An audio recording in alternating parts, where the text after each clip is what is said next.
Hey folks, so let's talk about the Aegis Avenger Titan. This ship is probably the most recommended ship for folks who are beginning their time in the persistent universe, and for good reason. It's very versatile, it's got fast insurance claims and cheap instant expedite times, and it looks like an adorable space penguin. And as we're about to find out, it's really good at making money with bounty hunting missions. So let's get into it.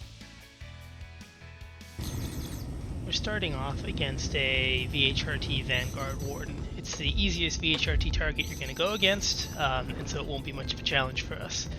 We're using laser repeaters. We could be using laser cannons as well, but repeaters will do just fine here. We've got a decent capacitor and we're putting all of our power to weapons so they come back quickly. Cannons will do a little bit more DPS against targets like a Warden or a Valkyrie, but repeaters will end up probably doing more DPS against a faster, harder to hit target like the Hurricanes. Since we're much more agile than the Warden, we have no problem keeping it in front of us and we take it out. Now we ramp up the difficulty a little bit by going against the Valkyrie. It'll be able to do much more DPS to us than the Warden typically would. So we're going to want to try and stay away from its front guns. We're using our lag pip here, so the targeting reticule shows us where our shots are going to land as opposed to the lead pip, which will show us where we want to aim our ship to land our shots. You can see that we've already started taking some damage. Our shield percentage has dropped down a little bit. We're going to keep tanking that damage on our shields and keeping our power on max weapons until it gets dangerously low. We've got a lot of shield HP, so it's not really a problem. Next up, we're against the hardest VHRT target, which is the Anvil Hurricane. We're doing our standard approach, coming in decoupled, slightly off the straight-on angle, throw off some decoys to avoid the missile, and then as it tries to joust us, notice we rotated and thrusted up with our bottom thrusters to keep it in front of us and not let it get behind us. We're going to keep doing that every time it charges towards us and tries to fly past us. What we want to try and do is we want to try to get a good angle on it where we're off to its side or above it or below it or behind it. We're not really succeeding in doing that right now, so we're going to corkscrew a bit to throw off its fire and try to minimize the damage we're taking. But we've been able to get so much damage on it that we're just going to press the attack right there and try and take it out when we succeed. And that was fantastic because we used all of our shield while having a clean shot on him to take him out and win the battle of attrition. So let's look at one more instance of combat with a Hurricane that didn't go as smoothly. I'm heading straight at him and he's winning this jousting like we mentioned earlier, so I'm already at half shields and I wasn't using my bottom thrusters to rotate around him, so he got behind me. But now I've got a bead on him and I'm going to actually rotate and actually position myself over him like I said I wanted to earlier. I'm going to try to control my distance, keep him around 600 to 1k away from me where I like to be, and I can keep rotating around him.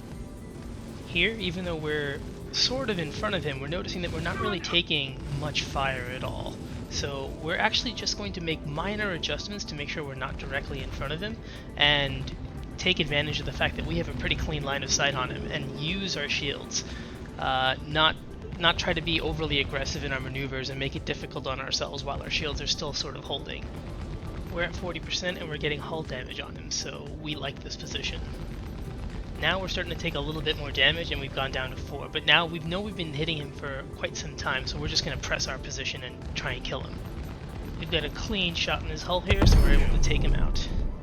Now, we went down to 0 shields in that engagement and we kept our capacitor on weapons because we were pressing the attack, but that's okay. If we go outside to our external camera and take a look around, you'll see that we didn't really take any damage at all, so it's okay to use all of your shield and potentially even use a little bit of your hull if you can finish combat faster. Let's take a look at the loadout that we were using there. The main things that you want to change are you want to upsize your weapons from the gimbaled weapons to the larger fixed weapons to get more DPS. I use laser repeaters and I picked the CF series ones because all laser repeaters of the same size are effectively the same and the CF series are the cheapest. For missiles, swap to the EM missiles. I like to have more missiles, so I just use size 1 missiles. The main things you do want to change, however, are your quantum drive to get the Atlas so that you can get around the verse on 1 tank without refueling, and also the shields. You want to swap to grade A civilian shields. As you go up in grade, you actually get more HP and recharge, and civilian shields are the cheapest, so those are the ones that you want. Let's also take a look at the interior and see some of the versatility aspects of the ship that make it a pretty good starter ship. You can see that it's got a nice little spacious cargo area with 6 SCU of cargo space and also a nice ramp that makes it easy to load and unload. You've got a bed for sleeping in and logging out in once that's completely fixed and stable. And as we walk up here to the cockpit, you see that you've got great visibility with a bubble canopy that doesn't have any struts or anything that gets in the way like some other ships.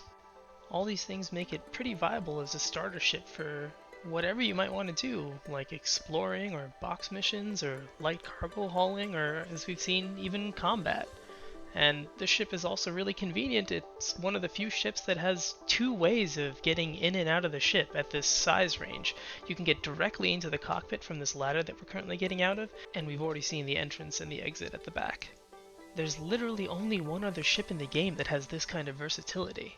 So this is the kind of ship that wins hearts and minds.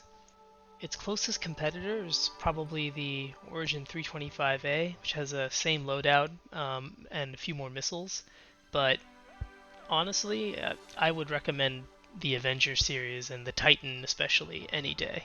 It is a fantastic ship and excellent as a starter. And I've put my money where my mouth is because the Stalker was my first ship and I currently own a Titan. Anyway, I hope you folks have liked this. Cheers.